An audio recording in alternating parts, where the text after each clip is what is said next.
I'll quickly run you through a few extra bits of information on what you just saw. I know there's a lot of numbers. Genetic evaluations are a complex beast, and we're talking about different ones, and it's rocket science. Sorry, it's not rocket science, but it's quite a lot of numbers to go through. I'll try to cover a few bits and pieces which Hassan made a point where there's big differences, and you experience those differences on a daily basis when you look at an EBV and don't believe on it or complain or this bull is not what it should be. And I'm going to tackle two traits which most likely are the ones that you thought that they didn't work, and we'll see how these new Wagyu breeding values hopefully will address those concerns. Just to start, what I want to do is just to make sure that you guys know the complexity of this. The first one is understanding what a genetic evaluation, all the bits and pieces, and I cover the numbers for confidentiality reasons. I don't want our information, or sorry, your information, that is members' information, to be out and about for anyone else to grab. So you'll see that I cover the numbers there.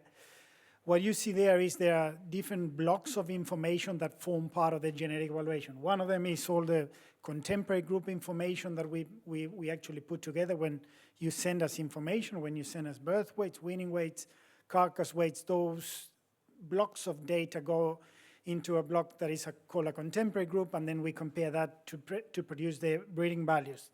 That's the first bit. The second bit are the genetic correlations, or the genetic variance components. There's genetics and there's residuals. The residuals are the ones that we cannot explain through the genetics. And on top of that, we have something that allows us to compare animals across different environments. Sometimes you argue, oh, this animal was fed more than that one. We can assess that through something called sire-by-herd interactions, as well as we also account for what's called the dam permanent environmental effect, as well as the animal's permanent environmental effects. So a lot of words into that, a lot of numbers. I just want you to be aware that those are the bits that make the genetic evaluation, and we'll quickly run through a few of those. I'll start with milk. Milk is a trait that we all are quite keen to understand, and we know how important milk is for Wagyu. We all know how those little calves need moms to produce the environment to grow. Otherwise, they will struggle to marble, and that's something that you guys know that better than I do.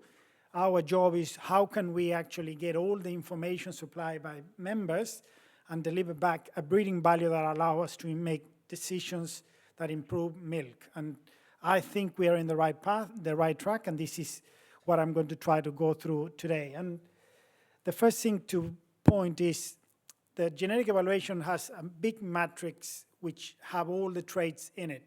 And when you see the bottom line there, that is the current genetic evaluation matrix for milk. And you can see the zeros in that one. That indicates that the milk trait is not correlated to any of the other traits that you see in that table there. So is that a true statement that milk doesn't correlate with any other traits? Probably not. Probably milk is correlated with all the other traits, but the way it's set up, it's not. So basically what we see is, in the current state, we see heritability of the trait, which is the genetic component of a trait, is roughly around 14%, and it's correlated at a zero level, so not correlated to the growth traits, and I put an example there. It's correlated to the maternal component of birth weight, which you don't see as a breeding value, but it's something that we analyze when we looked at traits. And I'll show you in a minute what we find differently when we see the Wagyu breeding values. In our case, again, I cover the numbers for confidentiality reasons.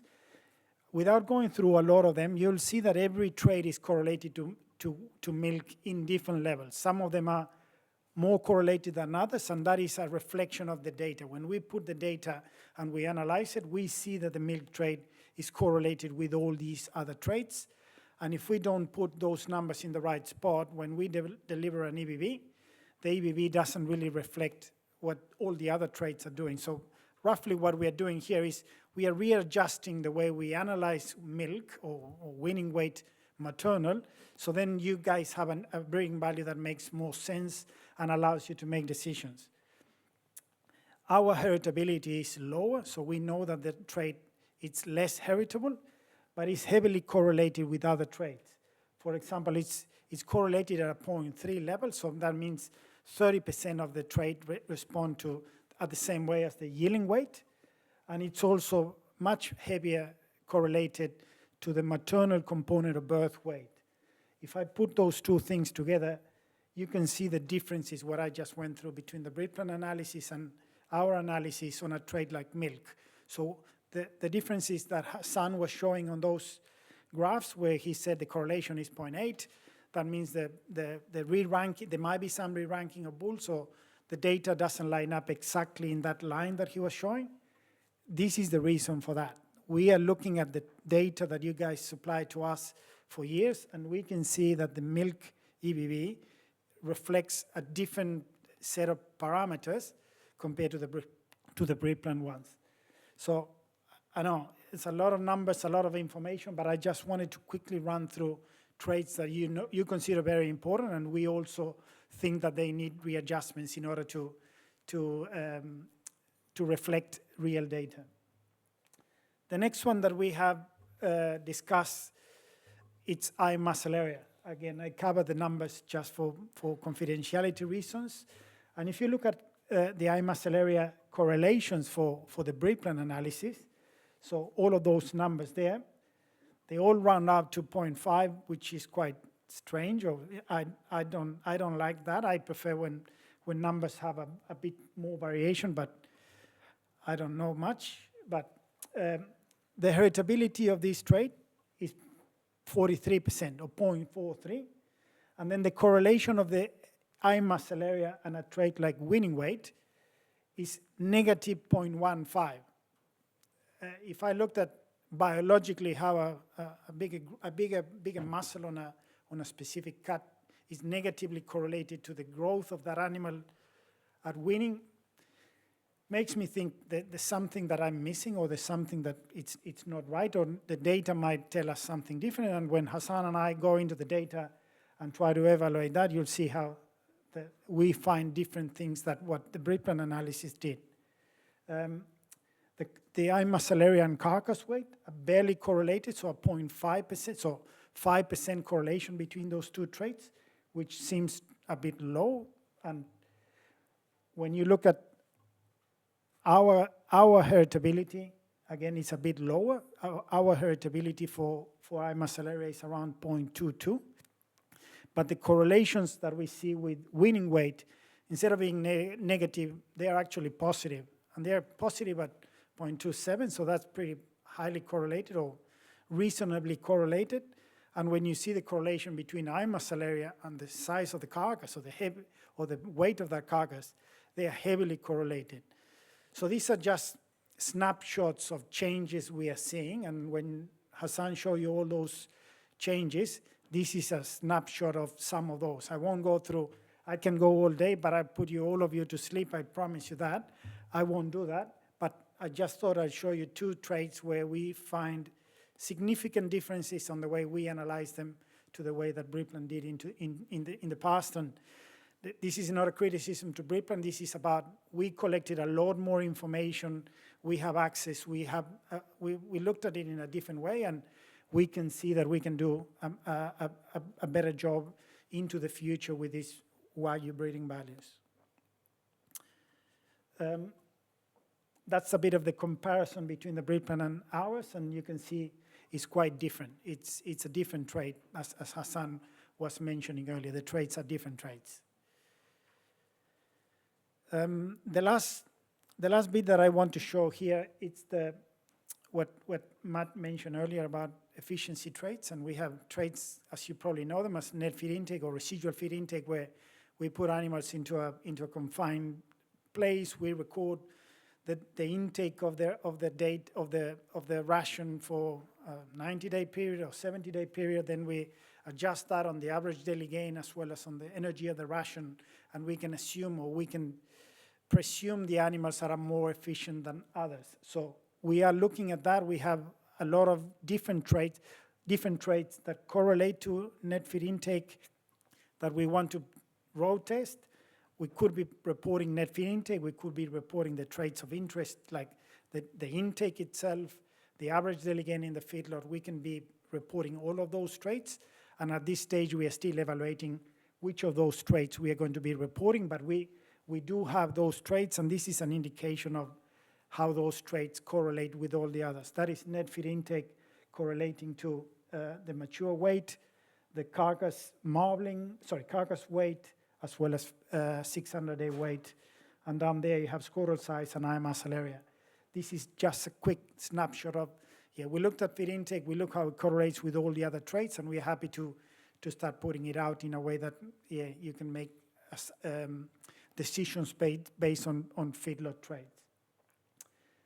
That's all I got for the genetic evaluation. The numbers, I think that we had enough on that. So I thought I'd quickly run you through genetic defects and some of the research we are doing on this part of the evaluation, which is not just the breeding values. We do a lot more things, as Matt mentioned earlier, and the genetic defects is a very important one, which I want to reiterate and make sure that we are all on the same page on how important they are. There's some genetic defects that you're very aware of. Some of them are there. So I'll go through the B3, F13, as well as CHS and CL16. I won't go through the definitions of those. I don't know, one is dropping out of the slide. Apologies for that. I think it's in the next slide. I won't go through the definition of them. We all know how nasty they are, and we know how important they are for us to control. CL16, F11, and IRs, you guys spend a lot of time, hopefully, looking after them and trying to get rid of them. There's a lot of known bulls out there that are carriers. These are a list from the internet on the known carriers of influential sires for all of those defects. But what I do want to make you guys aware is there are a few other defects in the pipeline.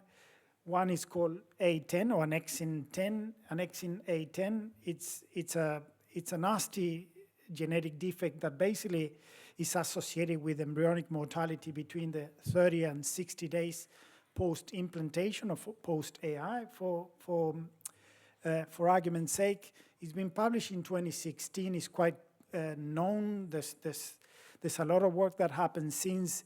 We just have the contracts in place with at least with two of the service providers to be able to provide the service of testing for this defect, and we expect this happening in the next, in a very, very short term. I would say at the beginning of next year, you'll have the ability to test for A10. It's an important one, and we don't want to.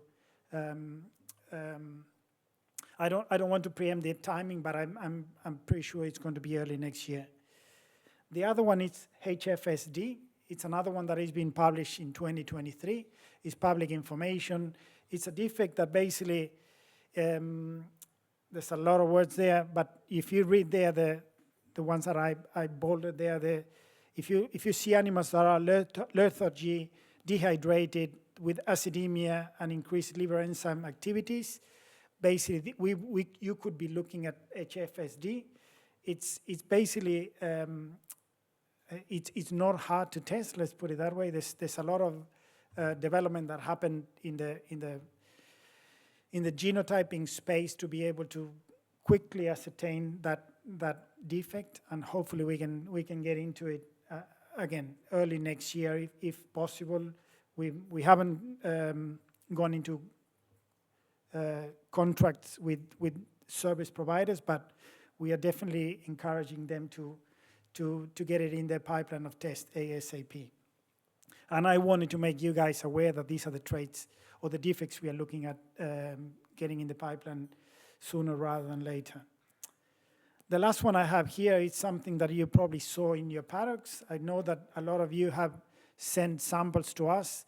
We continue to encourage tissues or TSUs to be sent to us when you see something like this. This one is parajaw or brachygnathia. it's a very, very nasty one. The calves will be stillbirth or they will be, they won't last long. They will be, as it says there, they will have difficulty drinking or nursing, and yeah, it will be associated with something called spider leg as well. But definitely you'll see a dead calf on the ground or really close to being dead.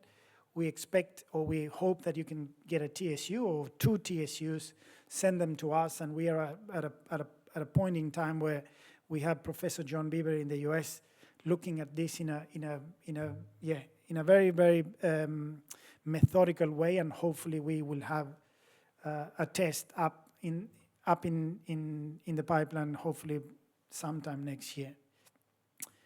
So I'll stop there. I think there's a lot of information between Hassan and I. We put up, I think Matt wants us to run a session of questions now. If there's any questions from the public on EBVs or any of the things that we went through, I think this is the time to do it.